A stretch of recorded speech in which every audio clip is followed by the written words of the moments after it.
Assalamualaikum warahmatullahi wabarakatuh. Perkenalkan, nama saya Maulidia Cahyani dengan NIM 20020074091 dari kelas PC tahun 2020. Di sini saya akan mempresentasikan jurnal ilmiah yang berjudul Menulis Opini di Media Massa. Yang pertama, kita perlu mengetahui apa itu menulis. Menulis merupakan luapan ekspresi dari manusia yang dituangkan dalam bentuk tulisan. Menulis bisa dilakukan di mana saja, seperti di kertas, daun, tembok, dan peranti-peranti lainnya. Menulis juga merupakan aktivitas yang mampu membebaskan pikiran dan batin seseorang dari berbagai gejolak atau tekanan dan berbagai peristiwa di lingkungan sekitarnya maupun di bagian lain dunia. Yang kedua, kita perlu mengetahui apa itu opini. Opini adalah sebuah karangan yang menekankan pada pendapat pribadi atau individual penulis menyangkut argumen logis dan pemikiran kritis terhadap suatu masalah aktual. Setelah kita mengetahui pengertian dari menulis dan opini, kita juga perlu memahami dua faktor lagi untuk membuat opini di media massa. Yang pertama, kita perlu mengetahui karakter dan ideologi media massa. Memahami karakter dan ideologi media merupakan hal yang penting bagi penulis opini di media massa sebelum menulis opininya.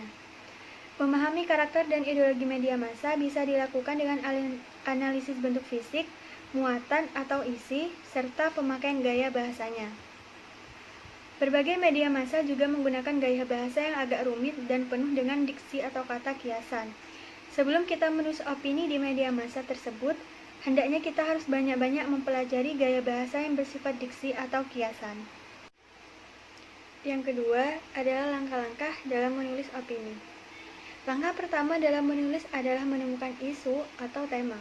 Isu bisa kita dapatkan dari membaca media cetak, menonton televisi, diskusi, atau dari media sosial seperti Facebook dan Twitter.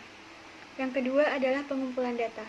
Data ini biasa kita dapatkan dari buku, artikel, atau blog. Ketersediaan internet sangat memudahkan kita mencari data. Buku dan koran juga sangat penting sebagai landasan teori dalam solusi yang kita tawarkan dalam tulisan. Yang ketiga adalah pengolahan data. Ketika data telah dipilih, kita baca semua data itu, lalu kita pilih yang sesuai dengan tujuan tulisan kita. Pilihlah data-data yang sangat mendukung kekuatan tulisan kita. Yang keempat, yaitu memberi judul. Judul tulisan sangat menentukan karena disitulah pembaca tertarik atau tidak untuk membaca tulisan kita. Ada banyak cara memberi judul tulisan, bisa berupa pernyataan atau pertanyaan. Yang kelima yaitu memberi lead yang bagus. Lead atau kepala tulisan adalah pintu masuk berikutnya. Lead yang bagus adalah kunci untuk memancing pembaca agar menuntaskan tulisan kita. Menulis lead bisa dengan cara pernyataan, kutipan, deskripsi, atau kesimpulan dari tulisan kita. Yang keenam, yaitu membuat alur tulisan. Alur tulisan biasanya adalah mendeskripsikan fenomena yang terjadi, lalu mencari latar belakang fenomena yang terjadi, membandingkannya dengan teori atau fenomena yang telah terjadi sebelumnya, lalu solusi yang kita berikan. Dan yang terakhir yaitu menutup tulisan. Tulisan lebih banyak ditutup dengan pernyataan. Ini menunjukkan bahwa penulis cukup percaya diri dengan solusi yang dia tawarkan. Meski ada juga model penutup tulisan dengan pertanyaan. Gunawan Muhammad adalah contoh penulis yang sering menggunakan kalimat pertanyaan dalam menutup tulisannya.